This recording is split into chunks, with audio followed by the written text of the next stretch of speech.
Today, we're talking about Crimson Desert, the massive open-world action RPG from Pearl Abyss, the creators of Black Desert Online. This is a very ambitious fantasy game, huge world, cinematic story, wild boss fights, and insane graphics. But is it actually worth your money? Let's break down everything you need to know before you buy. Citizens of Pywell. Today, a new chapter in this land's history shall be written by our own hand. So first, what even is Crimson Desert? It's a single-player open-world action adventure RPG set in brutal medieval fantasy world called Puel. You play as Cliff, the leader of a mercenary group known as Greymanes. The story centers around political conflict, fractured kingdoms, and your squad trying to survive in a world that's basically falling apart. Now here's something important. Originally, Crimson Desert was pitched more of an MMO, kind of like Black Desert Online, but over time Pearl Abyss pivoted hard into a fully single-player cinematic experience. So if you are expecting an MMO, this is not it. This is story-driven, character-focused, and much more in line with something like The Witcher 3 or even Elden Ring. So let's talk about combat. This is where Crimson Desert looks pretty cool. Combat is fast, heavy, and cinematic. You got swordplay, heavy weapons, bows, aerial combos, grapples, environmental attacks. Not really just like button mashing, but there's kind of weight to everything that you do. Hits feel impactful, enemies react physically, bosses are massive and mechanically complex. Some of the boss fights shown so far look straight out of a Souls game. Giant monsters, dynamic phases, destructible environments. But here's a big difference that kind of makes it, different. Crimson Desert seems more cinematic and combo driven rather than, stamina pushing and hyper brutal. It's more spectacle focused. Now, will it feel polished at launch? That's the big question. Because flashy combat trailers is one thing, but sustainable combat feel is what really matters. The world looks huge. We're talking snowy mountains, war-torn cities, lush forests, desert regions, and massive castles.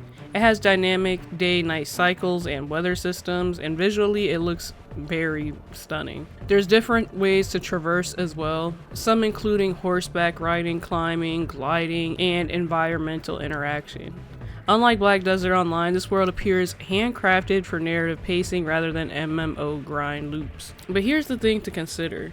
Open world fatigue is real, and if you're playing a lot of big fantasy RPGs, especially recently, you might be wondering, does this world actually do something new? The time has come to do what we believe to be right. Cliff, seek out your Greymane comrades. Uncover the truth that lies within, and let your heart speak without fear. Right now, it kind of looks like a blend of similar systems done at a very high level. The tone seems darker and more grounded than a lot of high fantasy RPGs. There's betrayals, shifting alliances, power struggles, and it looks heavily cinematic.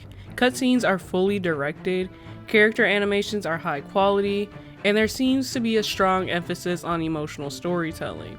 Now, whether Cliff truly becomes a memorable protagonist, that's something we'll have to see. But the ambition for the story is definitely there. So outside of combat and story, Crimson Desert includes crafting, cooking, fishing, resource gathering, equipment upgrades. And if that sounds familiar, it probably is because it's familiar. Because Pearl Abyss is bringing some of their systematic depths from Black Desert Online, just reworked for single player. The question here is balance. Will these systems feel meaningful and immersive, or they feel like padding? If done right, it should add immersion and world depth, if it's done right. If not, then it'll probably just be slow pacing. So here's some good news that is kind of hard to come across nowadays. Pearl Abyss has confirmed Crimson Desert is a premium single purchase game.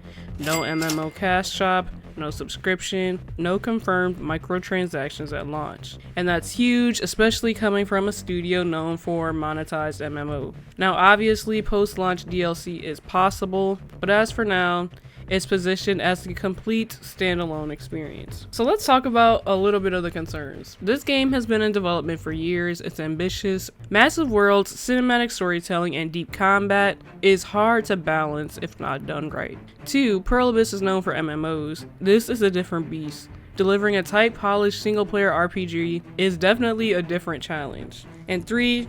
It's a huge open world, advanced visuals, complex combat physics. We'll need to see how it runs on console and mid-range PCs. And obviously if performance suffers, that would heavily impact the experience.